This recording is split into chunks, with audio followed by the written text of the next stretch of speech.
Drug lord Pablo Emilio Escobar Gaviria was from Colombia. He rose to become the richest man in the world as the leader of the Medellin cartel through large-scale drug trafficking that was industrialized for the first time in criminal history. He is regarded as one of the most vicious and strong drug lords ever. Today, we are going to see how he got so much power and how much money he made as a drug dealer.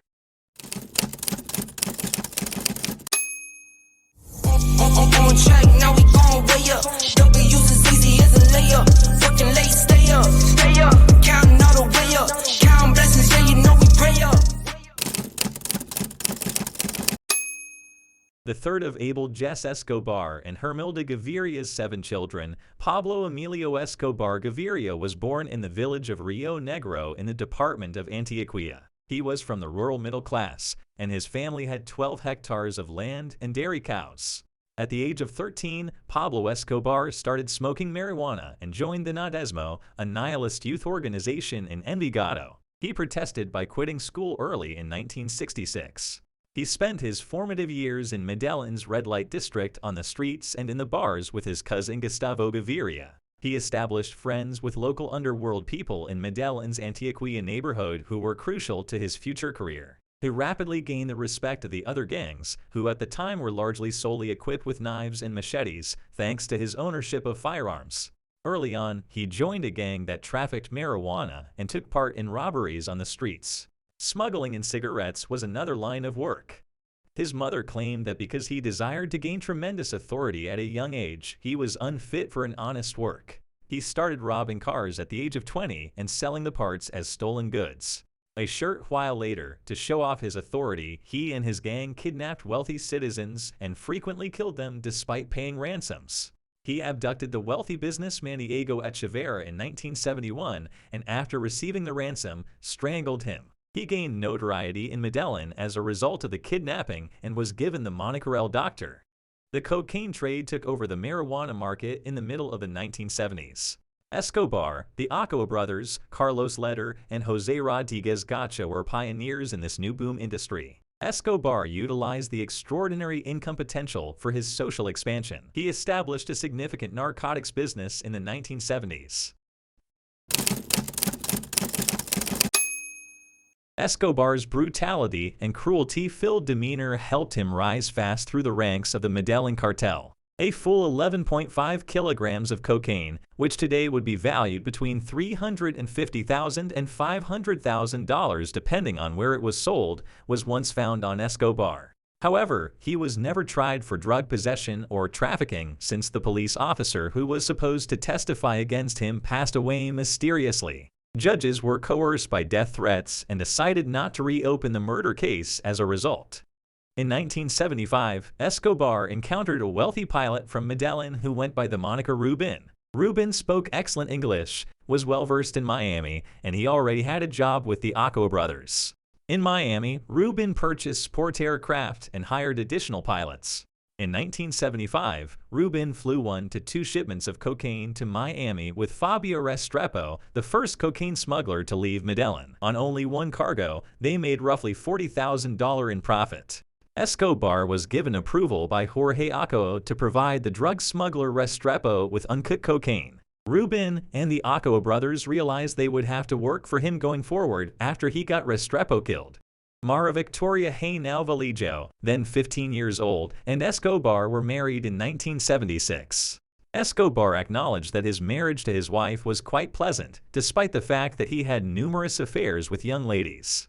One of these women was just murdered by Escobar's hit guys when she became pregnant. Escobar's most trusted assassin, known as Popeye, killed around 300 individuals on his orders.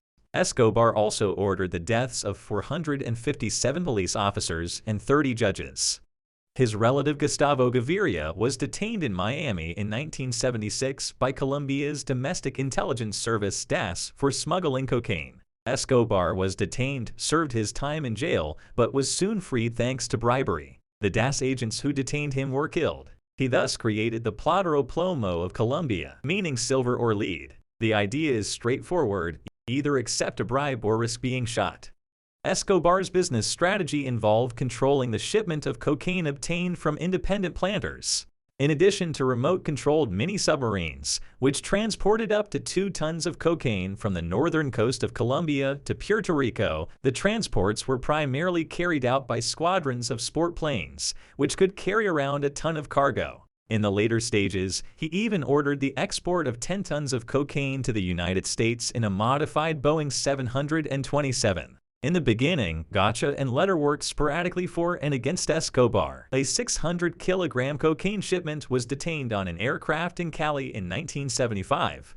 This move led to the death of 40 persons over the course of a weekend as the organizations blamed one another of upsetting the sale. Escobar's left-leaning intellectual brother-in-law Mario Haynow provided him with the patriotic excuse for his drug trafficking to create a new, modern, and progressive Colombia. Escobar ran a newspaper in Medellin called Medellin Civico that was devoted to exalting him. In his honor, the Pablo Escobar homeless neighborhood was created. Escobar paid the personnel in the drug laboratories great compensation and gave the impression that he was a kind employer in Medellin. Escobar gained political immunity after being chosen as a deputy for the Medellin City Council in 1978, shielding him from additional charges. Escobar established a private militia in 1981 in response to Margoco's abduction. 223 drug dealers pledged their support for the MAS militia, which was announced by dropping flyers above a soccer stadium. The Medellin cartel is said to have been founded on the day of the MAS merger. Pablo Escobar had 80% of the Colombian cocaine market under his control by the end of 1983 and the beginning of 1984, making him the most prosperous cocaine trafficker in the world. The sale of cocaine in the United States, where it could be sold for nearly 3 times as much as in Colombia, was where he made his most profit. Instead of its initial $9,000 value, a kilogram of cocaine was suddenly worth $30,000 on the other side of the border. Because of the reduction in quality from the initial 90% in the United States to 30%, the price increased to more than $90,000. The conflict with Colombian law enforcement worsened in 1984 when Escobar's primary cocaine labs were destroyed by Justice Ministry officials in Colombia with D support. As a result, on April 30, 1984, Escobar ordered the murder of Colombian Justice Minister Rodrigo Lara Bonillas. The Eacobar brothers, Garcher, Letter, and Escobar then escaped to Panama. 14 tons of pure cocaine with a retail value of more than $400 million were found during the drug lab's demolition. Additionally, Colombian jungle cocaine plantations were treated with pesticides by the American Air Force. According to Forbes magazine, Escobar was the 7th richest man in the world in 1989 with a personal fortune of $2.7 billion, dominating 80% of the global cocaine market. He even made up to $1.5 million in a single day during his prime. Pablo Escobar earned so much, he spent $2,500 a month just on rubber bands to bundle his bills. Escobar launched a full-fledged war against the state in protest of a statute that the Colombian government intended to use to extradite drug dealers to the United States. He executed hundreds of judges, prosecutors, and police personnel while terrorizing the capital city of Bogotá with bombs. Escobar was in charge of multiple kidnappings of prominent Colombian citizens, many of which ended in death. He kept a lot of contract killers on hand and recruited bodyguards for his own safety. Escobar's $500 to $1,000 bounty for each police officer killed in Medellin earned him the particularly vehement hatred of the Colombian police. Escobar proclaimed a ceasefire after peace talks and turned himself into police in 1991 after receiving assurances he would not be transferred to the USA. As agreed upon throughout the discussions, he arrived with his bodyguard at La Catedral, a lavish prison he had constructed close to his hometown of Envigado. However, the authorities wanted to transfer him to a different prison following a number of scandals, so he escaped.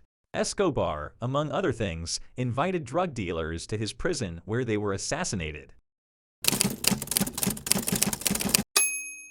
In 1993, Escobar made a phone call to his son from his hiding place. This call was intercepted by a special unit, and a raid was immediately carried out during which Escobar was eventually shot dead.